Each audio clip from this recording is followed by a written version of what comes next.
I'm so pleased to welcome our guest this week, Louise Karch, to the podcast. Louise is a name whisperer. She's a community game changer.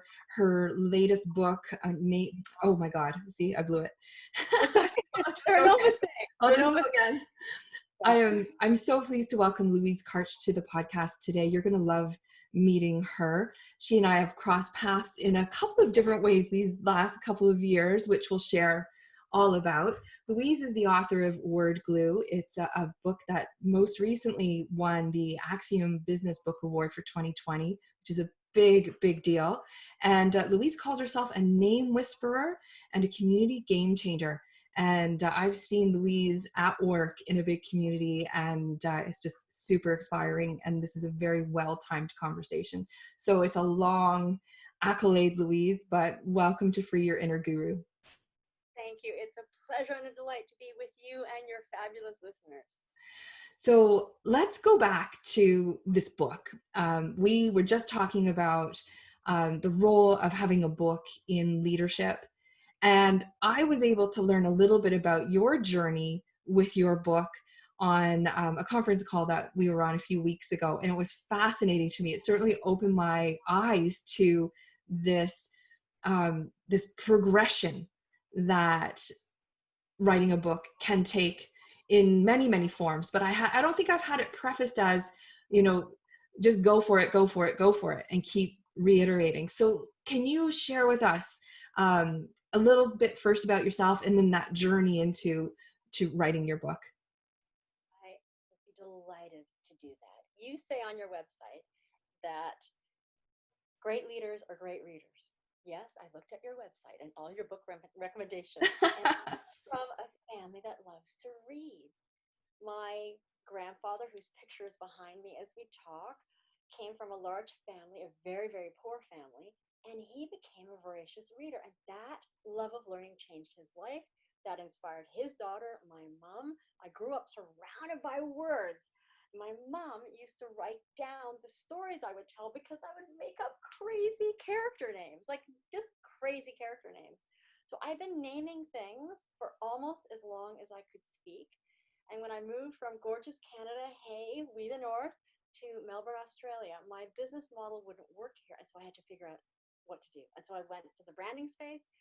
And then I realized, nobody's really doing naming. And I'd always wanted to write a book. I'd actually started a bunch of books, but I didn't finish them because I cared too much about them. Happy to talk about that. And then I had this client, this woman, Belinda Bardas, who's part of a huge philanthropy organization, one of the most generous philanthropy groups in Australia. And she had her family get away in Hawaii where they were going to name some things. My girlfriend said, hey, Louise is writing a book on naming. And Belinda gave me a call. She's like, great, I need it for June. I was like, huh, okay. That was February. So I started writing it in February of 2017. And so I had to finish it by June. So I would say having a hard deadline is really helpful to finish. Knowing who you're writing for is really helpful. So that little book was called Namefluence. And it was pretty good. I spoke it. So I used speech to text. I edited. I got it out the door. I hit send. And let me pause there because you're going to have questions. That was iteration 1. So let me pause there. Okay, so my first question was actually going to feel like a backtrack, but I bet others are curious too. When you moved from Toronto to Melbourne, why wouldn't your business model carry over with you? I had a similar situation when I moved from BC back to Toronto. So I'm curious about that.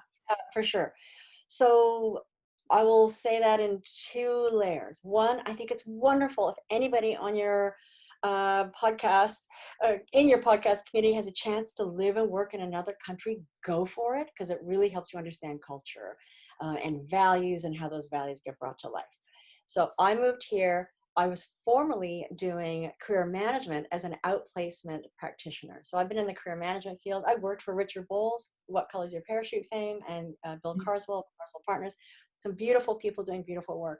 But outplacement as a model doesn't work in Australia the way it does in Canada. So it was like, uh-oh, what am I going to do now? But I had already been doing some branding because personal branding and marketing are cousins. and I had read tons of marketing books, which is how I got connected with Seth Godin. So I actually, when I first arrived here, because I moved here, my partner got a whole bunch of scholarships to do her PhD here, and it was an opportunity of a lifetime. I came, I had no network, no contacts, no business. I went under the duvet, we call it in Canada. They call it a doona here. I ate chocolate, I got depressed, and then I was like, okay, gotta get out of that, gotta find what's next. And you said that was 2017. That was a bit Moved? before that, but it was 2017 where I realized how long I've been naming things and the difference the naming I had made to companies' bottom line when I had simply changed their name. Like it had doubled. Soul Science, I renamed this guy, and I should have backed up and told you the full story there, but with their new name, he had 130% revenue generation increase in 18 months with a name change. Like, oh my gosh. So I realized it was a superpower, and that I could write about it. And there were very few books on naming. And girlfriend, they're on my shelf. I can point to them. They're not very dense, big font, either small books or big font. They didn't really share all the proven naming methods. So I decided I was going to be the one to do that. So I am so curious because I went through a process to come up with the name for Your Inner Guru, and I didn't have any, well, I'm going to say I had inner guidance and life experience guidance, but I didn't have any professional guidance or input. So it'll be very interesting to see whether I fluked some of it or whether there's going to be a name change, which there's not because I own the trademark. So and that's a key point for your listeners. You own the trademark, which is really important because now you want to get your name and it has to be trademarkable in the markets that you serve. And it's getting harder and harder to do that. So no, you've got a great name. You have official approval. You've got a great name, and congratulations for trademarking it. Thank you. And it's interesting because I haven't even shared it, but I just found out on Friday about the trademark in the United States. So I've had the Canadian trademark for a little while, but I think, let's actually talk about that journey for anyone who's listening who has their own thing that they're making or want to make. And when that moment is, like, I've always been Tucker Consulting or Laura Tucker Consulting Ltd. That's my corporation name. And it wasn't until I was creating something, this podcast, that I realized that Laura Tucker Consulting wasn't going to do it, for one, but also that I was creating something maybe that was going to end up being just a little bigger than just me. And so I wanted to move the equity away from my personal identity into something else. Tell me what you're nodding. Tell me what you're thinking. So the research that was done by Scott Stern and Jorge Guzman out of MIT, the #1 university in the world in terms of which ranking you look at, and their business school, they looked at all the startups in Silicon Valley from 2001 to 2011, and they're trying to figure out what makes some startups succeed, what makes them fail. Well, it turns out naming is one of the elements that matter. Entities that trademarked their name were 70% more likely to succeed. Now, it's not causal. It's not like, pick a name, trademark it, you will succeed. But it's a best practice. But what they also realized, and I'm going to flip through my book to make sure that I actually get this stat right. You don't want to get a stat wrong when you're on a podcast with Ms. Laura Tucker. One moment, please, caller. What they discovered, here we go, page 27, is they discovered that eponymous names, so enterprises named after the person, had a 70% less likelihood of succeeding. Wow. So it was actually, if they're trademarked, let me get this stat right. So if they're trademarked, they were 5 times more likely to succeed. If they're named after the person themselves, they had a 70% less likely to succeed rate. And they were looking at all the startups. They were looking at companies that were mentioned in the press. So that's MIT. That's real research. So you knew intuitively that you needed to name something bigger than you. Interesting. So you get that idea and you think, it's not going to be bigger than me. I don't need to do that. I don't need to hire anyone to name my business. I'll just call it X, Y, Z or Z. And I've done that. What is in the name to, Money, yeah, money. Money's in the name, but what do I mean by money? We're now in the attention economy. So your brand has a second, if not less, to break out, not blend in. And having worked with some companies both to name or rename their brand, if you can get noticed, because the brain is always filtering out information, you want something that's going to do what I call pull focus. When it pulls focus, people will lean into it. So free your inner guru, because the word your is in it. Oh, I think that's for me. Free, we love the word free. Inner, oh, it is about me. Guru, So like you've got this name that pulls people on a journey. Recently I named a Canadian tech company. And they were going to call themselves Becomble. They were going to call themselves a whole bunch of things. So the team used my book to generate a bunch of names. And they came up with me really excited. It's going to be Becomble because you have to be willing to stumble. And I'm like, that will not get you the attention you deserve. Nobody wants to invest in a name that makes you feel like, say the word Becomble. well, it makes me, it's a literal stumbling. Like it stumbles in your mouth. Like stumble is one of those words. I know there's a name for them, but it sounds like what it means. Onomatopoeia. That's what it is. Yeah. Yeah. Yeah. So they chose the name Inkley, Inqli. Say Inkley. Inkly. How do you feel when you say Inkley? It's cute. Yeah, it's got bounce, right? And they're working with young people, and they did market testing to see what, they didn't tell them what it was for. They said, what do you think or feel? And actually that's the key thing is, what do you feel when you say this? Because the brain does this. We filter out, then we focus. That's unconscious. Then we feel something. Then we figure out why we feel that way. So I call that the F factor. That's the order. So if your name, for those of your leaders, all leaders eventually have to name something. And if they realize, be brave, because you have to pull focus. If people are asking you to be too safe, you won't get noticed above the noise. You know what I also found after I came up with the name, it was almost like putting up a flagpole, where I had always kind of been in and out of the spiritual closet. And, every time I would be uncomfortable, I would go kind of crawling back in and hide behind Laura Tucker Consulting or business coach.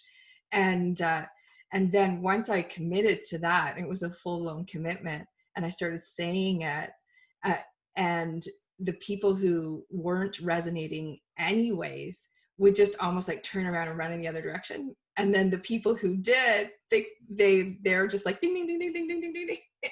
So They knew it was for them. that's exactly what you're talking about.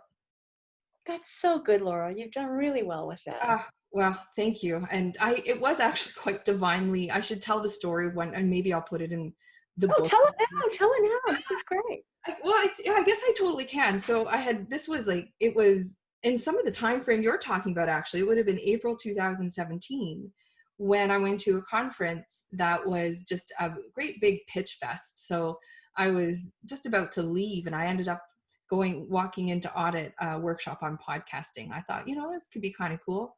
And the gentleman who was giving it, his name is Sam Crowley.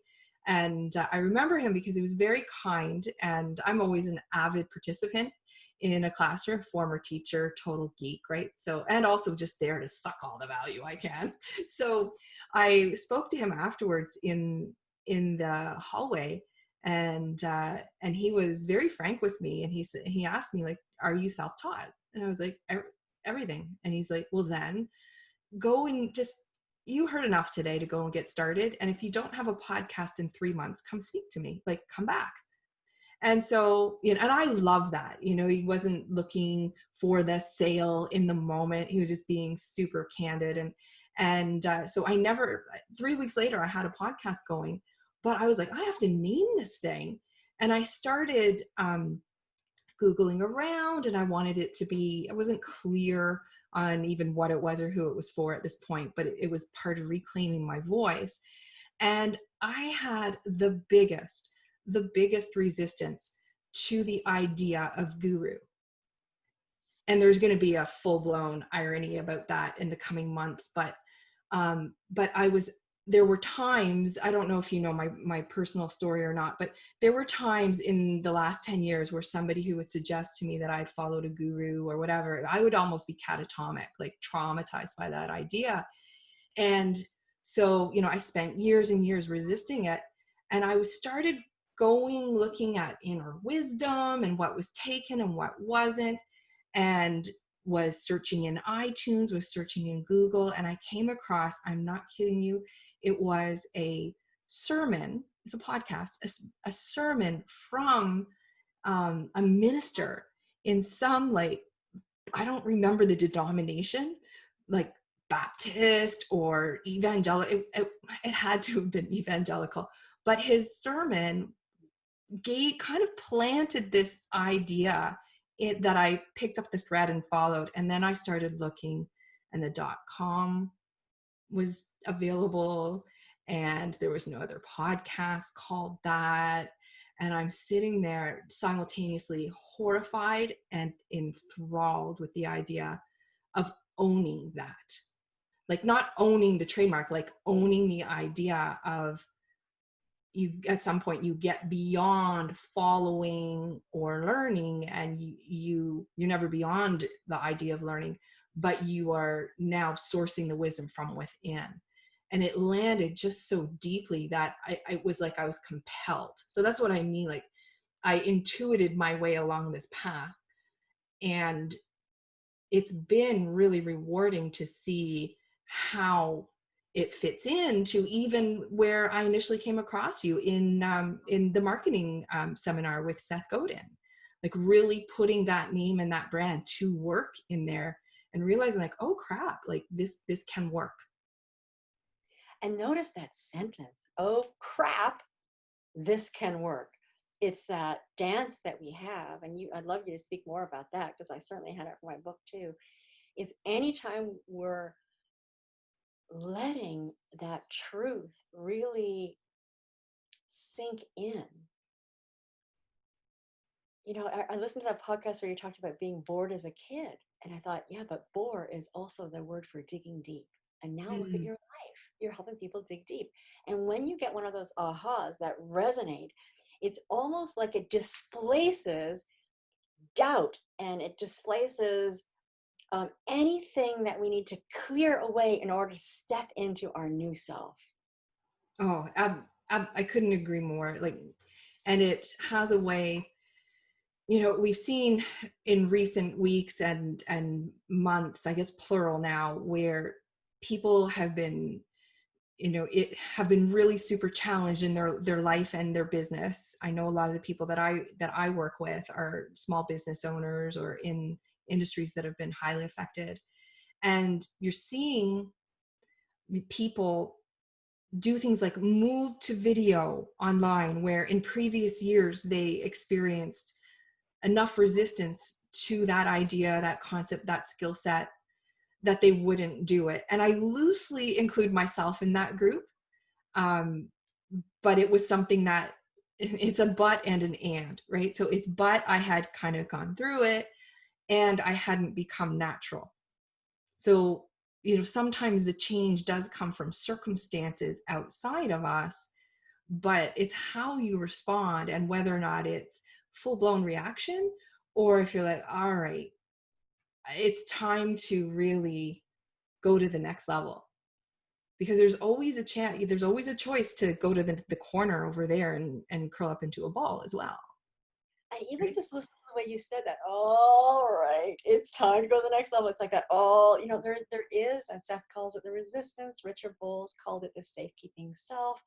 Different people have different language to describe that willingness to step into almost a warrior state. We have to be willing to be visible, and that takes courage. Absolutely. And so going back to word glue, that was named, I don't have the former name written down in front of me. It was Namefluence. Namefluence. Okay. So and that's a lousy name. That's just a portmanteau. I smashed two words together because I couldn't come up with a name. I mean, the name whisperer, it took a while for her to find her own name. Well, of course. Right? kind of how it works, right? So it's like name whisperer, whisper to yourself, like it's, and now leaders lead yourselves. We're it's all about, even without the extraneous chaos, it's always about grabbing onto what's true and moving yourself forward. And it's not just moving yourself forward. We are living through, as you said, an extraordinary time. My wife's mom is in an aged care home. Oh my gosh, I can hardly say it. Um, Aged care home just north of Toronto, and they've had a COVID outbreak on Audrey, my mother-in-law's floor. Well, your podcast is also about conscious leadership. We can talk more about the book for a second, but I do want to address the conscious leadership, because we have to learn how to lead ourselves, but we also have to be willing to speak up even when it's uncomfortable. And so this journalist, we were getting news about what was happening in the aged care home from this journalist who wrote a paper that publishes the Georgina Post. That's how we were finding out what was going on. And so Liz wrote a note to say thank you. On his site, he took a quote from hers and created a new article. At first she was upset, then she realized, no, so this is a gerontologist, that advocacy and thank you that she did turned into a public discussion that was going and got stronger. And now there's a SWAT team that's at the aged care home. I can't say it again, the aged care home, and they're separating those who are infected and those who aren't. So conscious leadership is also about how willing are you to bear and witness what's happening. And when you see what's happening, what role do you want to play to bring your voice into the conversation, to bring that conversation forward, and to make change that matters happen. I love that you've put in those terms, because a lot of the times, because self-care was a huge part of my healing journey that culminated in Free Your Inner Guru, I often stay focused there, and it's never with the intention of leaving the others behind, but it also reminds me that even when I'm speaking about self-care, like, it takes courage to be able to speak up in an environment that may not receive it well, or might cause a stir or create opinion, much less opinion or polarization. And so there's always this inherent risk when you use your voice in a public forum. And Or and that's where the self-care comes in my thoughts of how this pieces together into the all the pieces of a puzzle that make a leader. And you can think of it as pieces of a puzzle, but you can also think of the, have you ever seen the sweetgrass braids that are created in First Nations community? These braids of sweetgrass? If I had to guess, I'd say yes. Yeah, I so what will go this, Googling, but yeah. yeah, so it's what sweetgrass is, a beautiful smell for those people who live in Ontario or in parts of Canada where sweetgrass grows. It's a sacred plant in many First Nations, and they will weave the sweetgrass together and hang it as a reminder of different things depending on their nation and the history. But when you talk about the pieces of the puzzle as a leader, so how you weave your talents, and you, as you work with your leaders and help them be true to themselves and find their way forward, you're a warrior and a healer. It's both. And so your work one-on-one is where your gift lays. And for Liz, her work in terms of advocating for seniors, that's her life's calling. Conscious leadership, I mean, this is just on my desk, I'll grab it if for those of you who are seeing it. Our local seamstress made masks. And Liz and I got a ton of them and put them on our porch, so anybody who wanted a mask could take a mask. And because I'm a namer, it's called Masquerade. So when you use your talents in service of others, you become both a warrior and a healer. Absolutely. And that's an integration of those aspects of yourself. Yeah. And it's a very powerful place to be. And it can be really scary. So, who you have around you, what are your daily practices or your rituals, or, Angelise Arian, Dr. Angelise Arian studied First Nations cultures around the world. She would say, when was the last time you sang? When was the last time you danced? When was the last time you told a story? When was the last time you appreciated the sweetness of silence? I'm going to say this morning. Great, Thank goodness. great. I feel like we're going down a path here, but I'm also very curious what other leaders are doing. And, you're part of you have your own community. You're part of Seth Godin's community and you're a leader within that community. What are what are your own rituals and practices that keep you on in the best place for you to be able to show up and serve? That's a great question. I Some people are daily practice people, so they'll write every day, and some people are more seasonal. I'm more seasonal, more project oriented. So um, I try and live as conscious of life as I can, and when I see, feel, hear, I stop and go, what does this mean for me, and what can I do? So when COVID happened, and because of Seth's blog, and he talked about the pandemic and that the best strategy was shelter in place, I was sheltering in place, and I sent out a note to my community about sheltering in place right away. One of my friends who had asthma and could have been at risk asked her boss if she could work from home really early in February, so she was safe. I organized my street. I'd already, as a newcomer to this country, Canada has a really different, like we're porch people. Like we're much more easily community oriented. Canada does come from the word Canada, which is an Iroquois word, which means village. We're naturally more villagey people. YMCA, okay, I had to do that. So when COVID happened, I organized my street. I wanted to make sure that everybody knew they could ask for help. We have some seniors on the street. We have a couple of seniors that are at risk. So my practice is to notice. It's to notice and ask, what of this is mine in my circle of influence? And the most wonderful thing about being a leader is you can do way more than you think you can. We had a park down the street. I grew up across the street from Eglinton Park. We had a park down the street. Parks were important to me. We had a terrible park.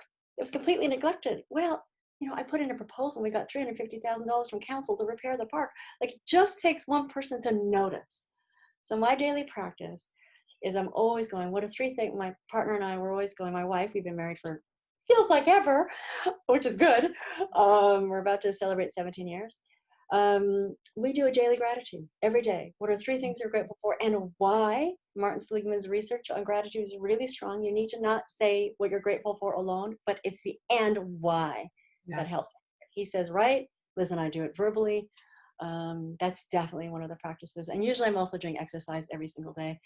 I've got a little bit of a foot injury, former figure skater, that'll heal. So I'm not as physically moving as much as I would like.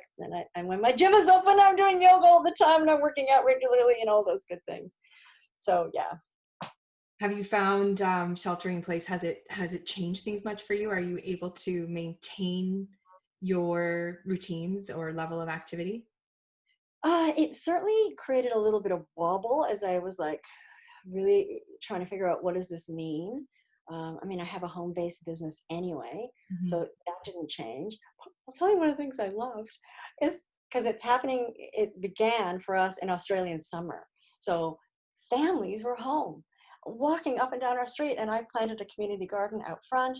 And so they would stop, and at a distance we'd talk. Two little boys, 3 and 5-year-old, Oliver and Grayson, created a fairy garden at the end of my garden. So 2 boys created a fairy garden that other kids would stop and put things in. So these beautiful conversations would happen. So I will miss it when people go back to work because I would be reading a book. I try and read regularly too as a daily practice. I'd be reading my book on the porch and these beautiful conversations would happen. So, what's changed is we are probably going to lose Liz's mom. She's, Oh, Louise. well, but like, I know, like that Yeah. almost makes me want to cry. And it's an unnecessary, the thing with COVID, it's an unnecessarily long tragedy that's going to continue to unfold. But look, I don't want to have your listeners stay Yeah. there. What I've No, learned let's is shift out of lots it. of, But I do think it is helpful. And I'm finding, like, even today I posted about my ridiculous flaming eyelids and on Instagram and Facebook. And that's not a normal post for me. to just be like, this is what's happening. But the feedback that I received, and the reason why I think it's going there, is people need to hear, yeah, me too. And it's not the flaming eyelid. Like, for the listener, if you haven't seen, I have a weird eyelid thing going on. And the only thing that's good about it is that they're not flaming red, but they've been feeling like they're on fire for almost 4 to 6 weeks. I don't even remember. Like, it's ridiculous. But people need to know that their challenges are real challenges, even if they're weird challenges, and even if their challenge doesn't in fact impact other people beyond their mood in the present moment. And, I say that with love, because I think we have gone through years and years and years of like shiny, perfect Instagram curated perfection being held up to us as, this is how a leader looks. This is what gets appreciated in society. This is what makes money. And I just think it's been absolutely refreshing to see everyone from, in our case, the prime minister who very badly needs a haircut, to kids running behind, Hugh Jackman, or, whatever it is. Everyone is kind of, there's been even though there's so many splits and dichotomies in society, on some ways we've all been kind of humanized as, yeah, we're inherently vulnerable and we're all flipping challenged. Like, and that's real. Yeah.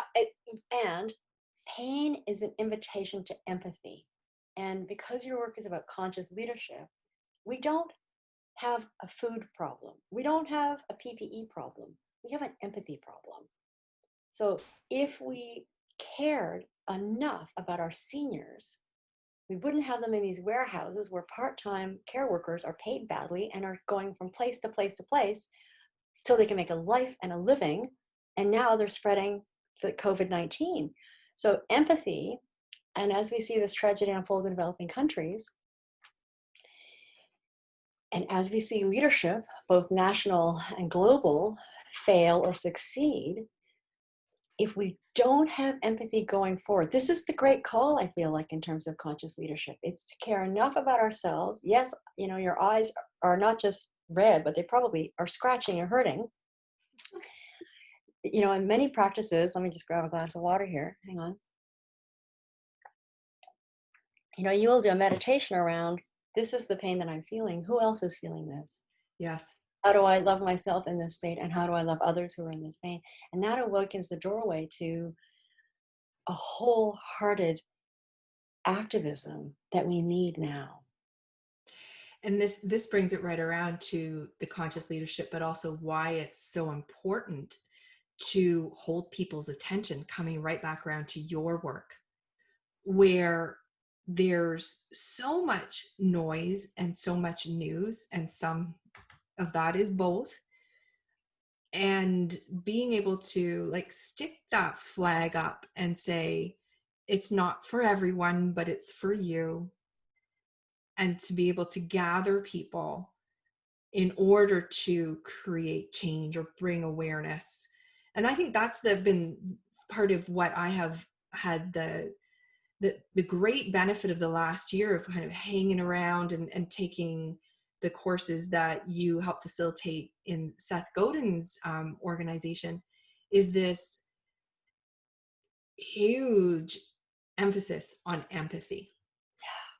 And it really brought, like, hanging around in spiritual circles, you see people identifying as empaths, and there's a whole journey there in terms of being able to manage, being able to feel other people's energy and so forth. But empathy as a way of being, a way of leading, a way of marketing is like 3 layers deeper. And that's where I like to dwell, right? The surface stuff holds my attention, but I, like many people, got caught up for a time in all that surface noise that is really more about tactics than it is about really the core of what creates change in human beings. And it's showing up in empathy, and then going back to that courage to be able to take a stand and use your voice. And the fact that you've been brave enough to walk that path means that you, as a coach and a leader, are creating opportunities for leaders to really lead. And I think I'm just starting to really understand that on a deeper level as things are shifting and changing.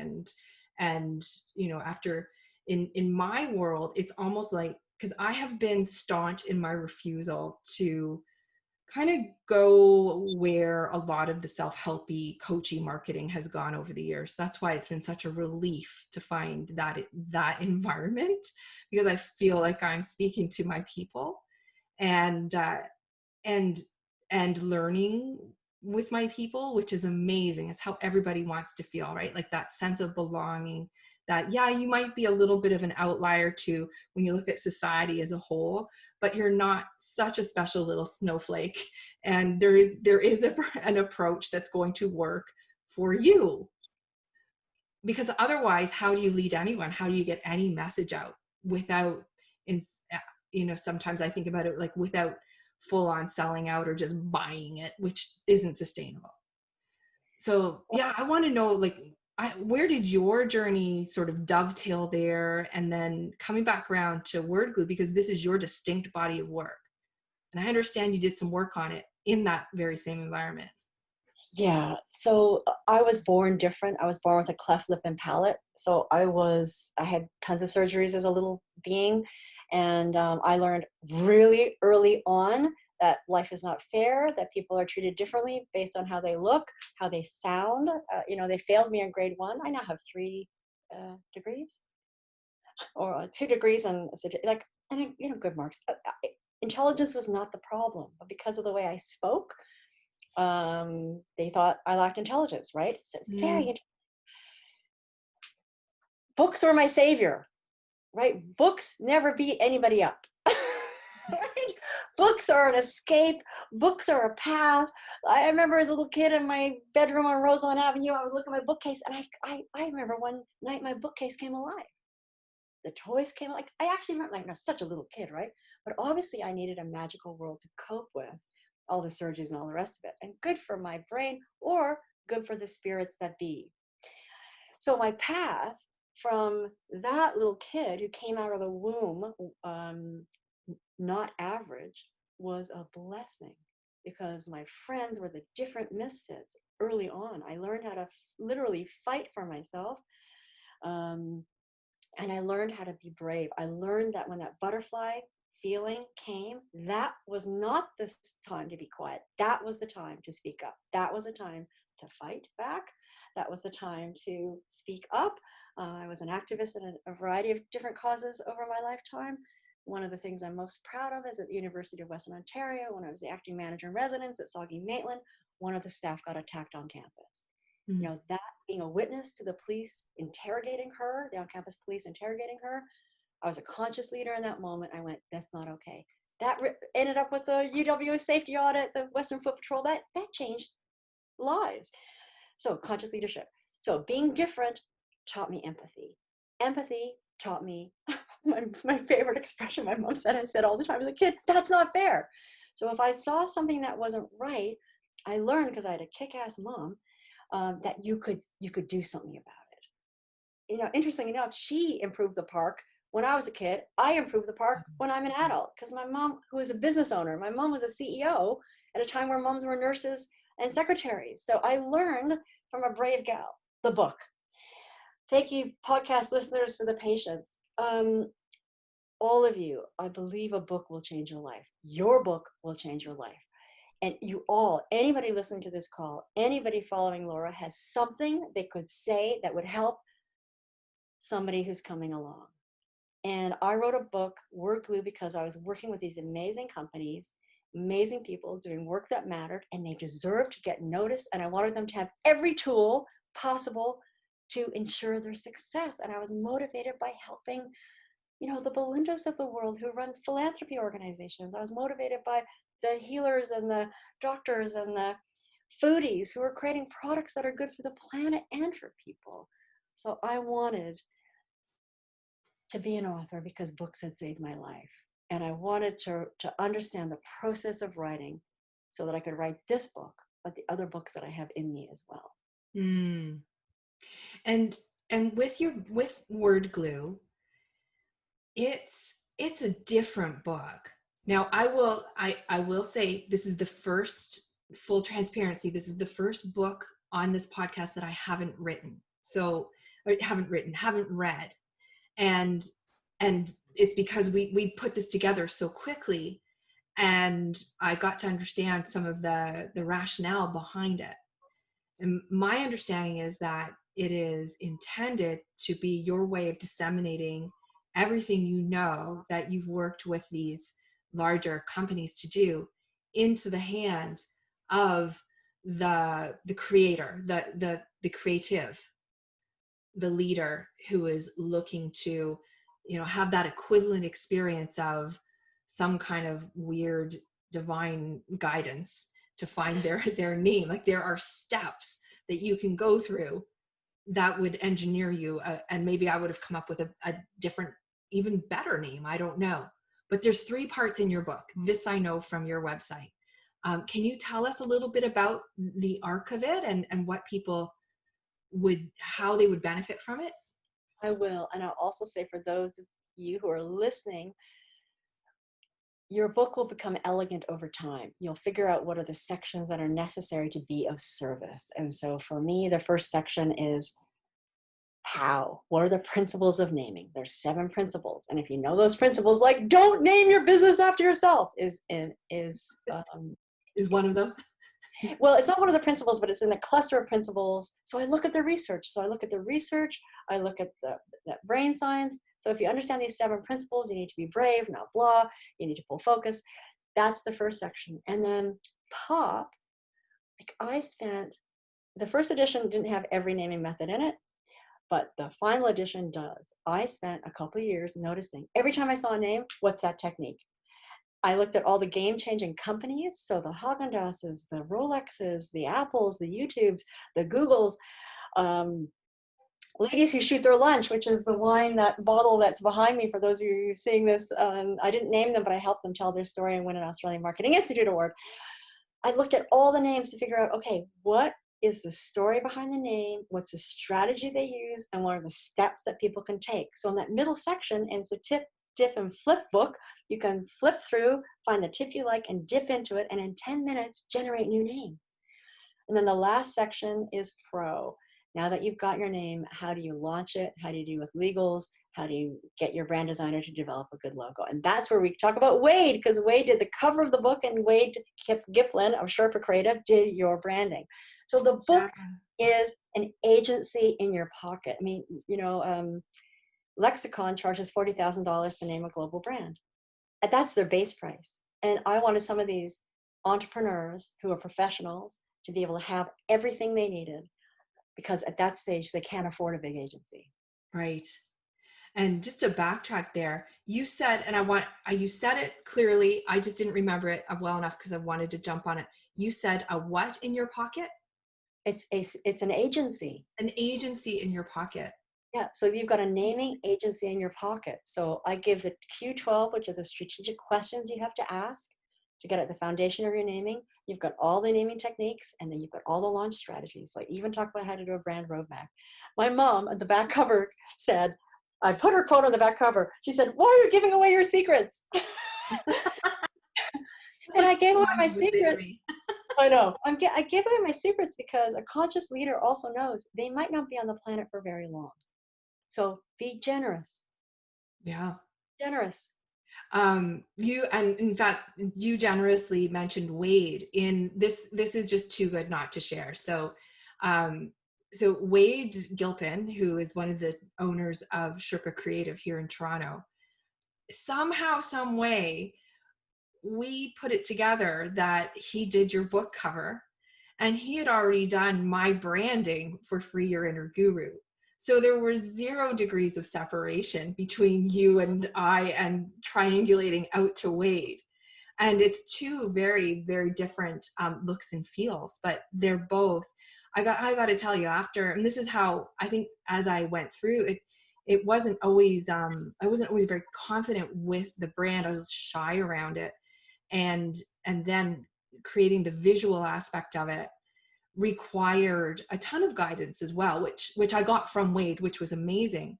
But even now, 3-4 years later, it was a stretch for me to make that investment. But man, I got to tell you, every day I am grateful for for the work of the design that's in the brand, but also that I trusted my nervous gut to make that investment, because as things are moving along and I'm able to use it differently, a good brand, my understanding is that a strong brand, a good brand, it's not just a logo, it will be able to flex and grow with you over time. You And bet. I think that's the same thing with a name, right? Like you want that to be able to, you don't have to rename every 2 years. Well, and sometimes people do, because you'll start out and you'll get the wrong name and then you need to rename it. But let's go to Wade. Yeah, Wade is great. And if you can invest in a good designer, design is a competitive advantage because it gives your audience confidence. And you want to, I mean, you're a total pro, Laura. You're a total pro. And when you brand yourself by using a professional, then your brand has integrity. You are pro, your brand looks pro. And it gives folks that ease that, I can trust you. You know, Seth talks about the attention trust cycle. A good name will get you attention. Your tagline, your story, your look, all of that unconsciously most of the time leads to a feeling of confidence to continue giving attention. You begin to trust every little step that you have taken if you take it professionally. That's the piece that requires faith. At least it did for me at that point in time 3 years ago. If I look back at the journey, it started rather abruptly in 2015 after moving back to Toronto and saying, as much as I had this really great consulting gig that didn't need a another name, I was in the auto business, and I had such a wonderful clientele, very loyal, and it just wasn't a business that I wanted to invest in the infrastructure to be able to operate at long distance or start it again for the third time, because I'd started it here, moved out there on the strength of it, then came back. And so it was like you said about moving to Australia and not having any network. No, really, even though friends, family here, so much had happened in the intervening just about 10 years, it was 9+ years, that I was coming back to a whole different world professionally. So that's when, there's so much tension on that journey in the early stages about what to invest in, what to hold off on, what to do it yourself. And as I think that's to bootstrap it, and what to not negotiate on wanting to go total pro. And even still, it's something that there's probably some really good things like your name and your brand, but from there it's open season. And you have to be very careful, you're right, as you make those decisions, because there are some people who say they're pro and they're not, and they're happy to take your money. And, you know, what happens is people like you and I end up with pros like Wade because we get these trusted referrals. We end up making better decisions because we've got people around us saying, yes, you've got the right name, now bring it to life. Or no, be humble, it won't serve you. You need to bring in a naming expert to just take you over the line to a name that's going to have that bounce and that energy that young people are gonna like. So I wrote my book so people could do it on their own, or they could do a chunk of it and then bring me in for a bit, or they could say, like the CEO runs a multinational company, needed a new name that would trademark in 5 countries so he could sell it. He's like, you're the best, you're the only one who's written a book, you're in. Like, there's a couple other people, but I'm the only one in Australia who's written a naming book, and only one of 4 people in the world who've written a real naming book. And that is why your audience, who are leaders, you might want to write a book for your niche. I wrote a naming handbook for professionals. It's a niche premium offering. And if your audience wants to stand out and they've got the guts, or they can put themselves around people like you to support them on that journey to hit print, they're going to earn more attention. They're going to earn more trust. Well, and I think if you can also find a community of like-minded people doing the same or similar, it's like it gives you air underneath your wings, right? Like no holds barred. I'm writing my book right now, and it's grueling. Like it really is grueling. I've chosen the toughest 2 chapters first, but it's the toughest. It's the 2 chapters that make the most sense just to lay down for someone else to help me sort through. And I also think that, like, I admire anyone who has completed a book. It's to me, it's the equivalent of that master's degree thesis that you can just like well, I've got a degree that I haven't really ever benefited from, unless you count getting a second degree for it. But it's that being able to complete something. And so, like, my sister-in-law is what's her genre? Romance. We'll call it her. She is a romance novelist, and she has written, I bet she's got 20 books written in the last, and I mean, good books. And, you know, she is a total, you use the word pro, she's a total pro. And watching that over the years and the body of work that accumulates is something else. It's a sight to behold. So, you know, that's got to be also in terms of yours, like your Word Glue has won 3 awards this year so far. And it's up for 2 more. So it won the gold medal with the Axiom Business Book Awards, which blew my socks off. So I'm a self-published author. And that has a negative connotation. But I review books for the Canadian Book Review Annual for years. I knew what good books looked like, sounded like, felt like. And so I knew I could do a good book. And I use SES TMS, the marketing seminar, which I highly recommend to everybody, as a platform to take my book from good to great. And when I say great, I don't say that from ego. I mean, somebody outside who was judging books from Harvard Business Press, Wiley, McGraw-Hill, chose my book for the gold medal. And I have to say, in the reference category, it's a how-to book. It also won a platinum, which is the highest level award. Axiom didn't have a higher level. Gold was a top. But Hermes Creative Award gave me the Platinum Award, and the Muse Creative Award. So these are marketing awards, because this is a marketing tool, right? You don't have if you've got a bad name, it doesn't matter how well you market yourselves. So those were the 2 marketing awards. And then there's a NYX Creative Award, which will be announced in June. And the Writer's Digest will be announced in January, I think, of next year, or December. And I applied for these awards. So you apply yourself. I was also told to apply for some of these. I applied because I wanted external bodies to say, this is of value. I knew it was of value because of how hard I worked. And I've done a master's degree in adult education. I wrote that thesis. Writing the book was harder because we're dealing with designers, my internal designer, Julia Affleck. I'm dealing with amazing editors. Ruth Wilson out on the West Coast was brilliant. So you're managing a team, you're managing printers, you're managing, like, it's a different beast. But what happens, and this will happen to you too, Laura Tucker, of Free Your Inner Guru, is who you become at the end of that journey deepens. Your knowing deepens. Your ability to help others deepens. When you stand, as my friends maybe do, stand and go, I'm an award-winning author, they made me repeat that over and over again. Power pose. Like, oh no, yes, exactly, the power pose, I'm an award-winning author. It's like, suddenly you're like, oh my gosh. And I've been a champion figure skater at the master's level. I've done all sorts of crazy, cool things. But there's just something of like, nobody can take that away. There's an inner strength that is affirmed. Not that we should have external validation, but I chose the journey. It's the hero's journey.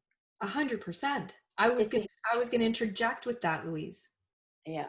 And where I disagree, in the traditional hero's journey, you slay the dragon, and I'm not slaying anything. I befriended the dragon. I was born in the year of the dragon. I befriended that dragon, and it became a part of me. And I think I love the hero's journey because I fell in love with Joseph Campbell at a very young age, and then, just have eaten that stuff up because I've never seen it as particularly gendered as either. So it's this coming from whatever the journey is, there's always challenges. There's always the dragon and there's the fear, and everybody's dragon could be different, or it could be the fear. And, coming back with something to teach, like the hero's or the heroine's journey is not complete until the knight comes back from being a warrior to society to guide and lead. That's the leader's journey. The hero is the leader. They're the protagonist of the story. And I love this conversation, not only because it encourages me to sit my butt down and get the fingers onto the keyboard, but it also, I think, in very much the spirit of so many things, like, when I came back and said I was a coach, no, everyone's a coach. You always hear this, the nattering chatter. And there's nattering chatter about, well, everyone has a book these days, and a book is just today's business card, and anyone can have a book. There's always the naysayers, and it validates or brings it back out into the open that, well, actually, no, not everybody does. Yeah, and I've seen some of those get a book because you need it, books, and you can tell that they've been written badly, quickly. They've been written for them. They've been, so you can tell in seconds what kind of book it is. And your book will be a professional book because you are putting your heart and soul into it. And because, like a hologram, if you slice a hologram, each part of the hologram has a hologram in it, right? How you do one thing is how you do everything. So your book will be an amazing book, and I'm happy to order the first copy now. Send me the link. I'll do a pre-order. If someone's listening, Louise, and they want to go on this journey to get a name that stands out and not leave it up to the muse or the strange coincidences on a Sunday while you're searching around the internets, what is their best way to be in touch with you? And I'd love you to handle that question on the level of, I'm a solopreneur and I know that I need to level up, all the way to I'm the CEO of a corporation, because this audience includes both ends of that spectrum. Right. So, WordGlue, www.wordglue.co is how you can reach me. That's where you can order the book. The book will take you through the Q12, which is the foundational questions, and then we'll also give you the exercises. The muse matters. Walking around on a Sunday, I do that. When I'm naming an international company, I will go for a wander. I will have names come at me in the shower. All that matters. With naming, you turn up and you generate names every single day. Sometimes I'm generating up to 2,000 names to find the one that I can grab and trademark in 5, 8 countries. I'm working on a name now that I have to be able to trademark in 8 countries in the Middle East. How cool is that? And I wouldn't have got that gig without the book, just saying. So you can do the book on your own. That's the do-it-yourself version. You can do the book and then bring me in for a consult as a coach if you've got a bunch of names and you're not sure what's truly sticky. Or you're just a little stuck, or you can hire me and I'll do the whole process and I'll generate names for you and I'll do a short list and I'll train your team. Like I'm basically, I come in different ways. So the company that I'm naming in the Middle East, I'm going to be training the team on naming principles tomorrow. Oh, wow. That's so exciting. I know. I love what this is doing for you. And I love you bringing your enthusiasm and energy here and sharing all of this I love this podcast because I get to have these wide-ranging conversations with such amazing people. and, you know, and get to bring you into my room, so to speak, from around the world. It's truly, truly magical. So, so on that note, um, thank you so much for coming in. And I will put links to everywhere that you want to be found in the show notes, as well as to Wade and Sherpa. And when I'm reviewing anything else that we mentioned, all the links will be there for everyone to get a hold of. Great. And I'll add Julia to that because she did the internals of my book. And I'll ask the other editors if they want their name shared in that format or not. If not, they can reach out to me and I'm happy to share that. And you, darling, thank you for your brave journey because you have made brave choice after brave choice. So thank you. Your bravery is giving you a heart of service. Oh, thank you. I really appreciate that, Louise. And look An forward to the awesome next share. time that our paths cross.